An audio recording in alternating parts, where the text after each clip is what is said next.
When my wife and I got pregnant after 4 years of trying, I wanted to learn everything I could. And honestly, books turned out to be the best way. They're packed with information, and I actually finished 4 of them just by listening in the shower during the pregnancy.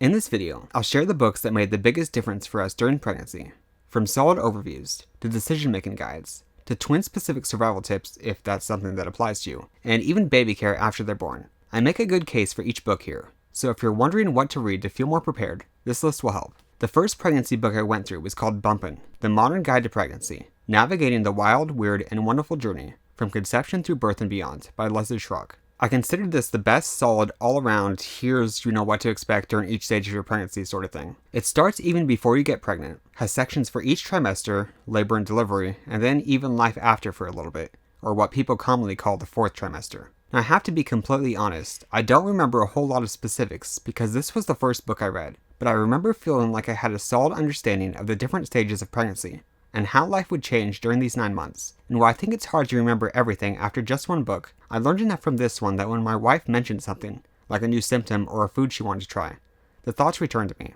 I was able to validate her feelings, and let her know that what she was experiencing was normal. Thankfully, a lot of pregnancy books tend to repeat information, which makes sense, so the real important stuff does stick with you after you read a second or third book.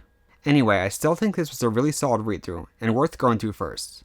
The next one I read was Expecting Better: Why the Conventional Pregnancy Wisdom is Wrong, and What You Really Need to Know by Emily Oster. I wanted a second book because again, I found you retain information a lot better when you hear it a second time. I figured it would reinforce the most important points I needed to remember. This book in particular focuses a lot on the choices you make during pregnancy. For example, are you okay with caffeine? And if so, how much? What are the actual risks of eating certain foods, or certain medical tests, or getting an epidural? It's very heavily focused on decisions, and I love that. Emily Oster is an economist, which has sparked some controversy because she's not a medical professional. However, that's also what makes this book unique. She focuses on the numbers, shares the quantified risks, and helps you come to your own conclusions. For example, you may have heard that X thing is bad, like taking Zofran for morning sickness because it can increase the risk of heart defects or like a cleft palate. But if you found out that the increase was only an additional 2.9 out of 10,000 babies, those are the actual numbers according to one study, would you be comfortable with that risk? Knowing that at the same time, vomiting also introduces all these sorts of new risks. These are the types of questions this book puts forward, and that's why it's such an interesting and valuable read.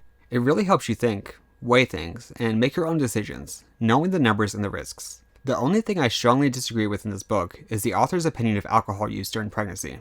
I can't see any amount of risk that makes that okay, it's just not something we do. Now, I won't get into that debate here, but that's just where I stand. Overall, though, it's a pretty great book, and definitely worth reading, even if you end up reading another pregnancy book. Third, I went through What to Do When You're Having Two, The Twin Survival Guide for Pregnancy Through the First Year by Natalie Diaz. Now, my wife and I are having twins. This book won't apply to you if you're not having twins, so if you're just having one baby, feel free to skip it.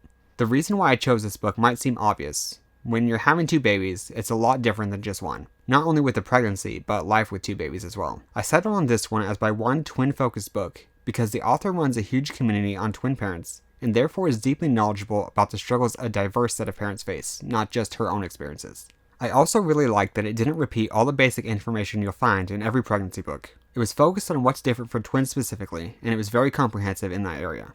Some topics I really appreciated include prenatal appointments, designing the nursery, sleep training for 2 babies, twin baby gear, traveling with 2 babies, and there's an entire chapter on just the mental toll it can take on parents. Now, yes, some other books touch on these briefly, but these topics are also different when you're having twins, that having a dedicated book was actually really useful and validating. I can confidently say that I think every parent of twins should go through this book. This next one is a little different, but the 4th book I listened to was The Happiest Baby on the Block by Harvey Karp. I've heard people say it's a good idea to not only read through pregnancy books, but to read through general baby care books before the baby's born, because once your baby is here, you may not have the time or the energy to get through anything. Now listen, my babies aren't here yet, so even with all this preparation, I still don't entirely know what to expect. But I'm predicting that those first few months are going to be the hardest. 2 babies, the lack of sleep, one or both of them potentially having colic. I'm honestly just really hoping to get through these first few months. I listened to The Happiest Baby on the Block because it's specifically focused on calming crying or colicky babies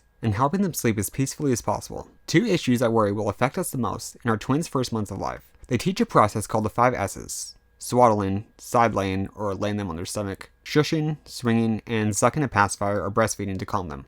It's a lot more nuanced than that, and the book says they have to be done in the right way, that the book suggests. But according to the author, it's extremely effective at activating what they call the calming reflex in babies. Now, my daughters aren't here yet, so I can't tell you how it's worked for us. But the author made a good case for each of the things and how they help. My only complaint with this book is it felt a little bit drawn out, and a lot of the information was repeated multiple times.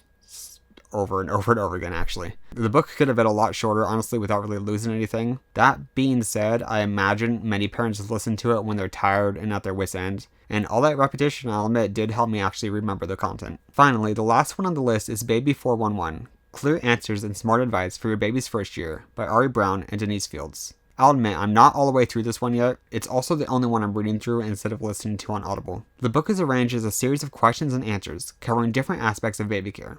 Everything from birth decisions to general baby care to medical conditions, nutrition, development, and more. It's over 600 pages and very comprehensive. Now, I have to be honest, I don't really think this one is meant to be read straight through. I think most people use it more as a reference, and that's fine. Still, like the pregnancy books, I'm reading through it so I can know, oh, that's possible, or, oh, that's normal. I think it's helpful to have this one on hand so you can flip through the sections that are applicable to you as you need them. But if you were looking for a book to act as like a general manual for how do I take care of a baby, this one would probably be it.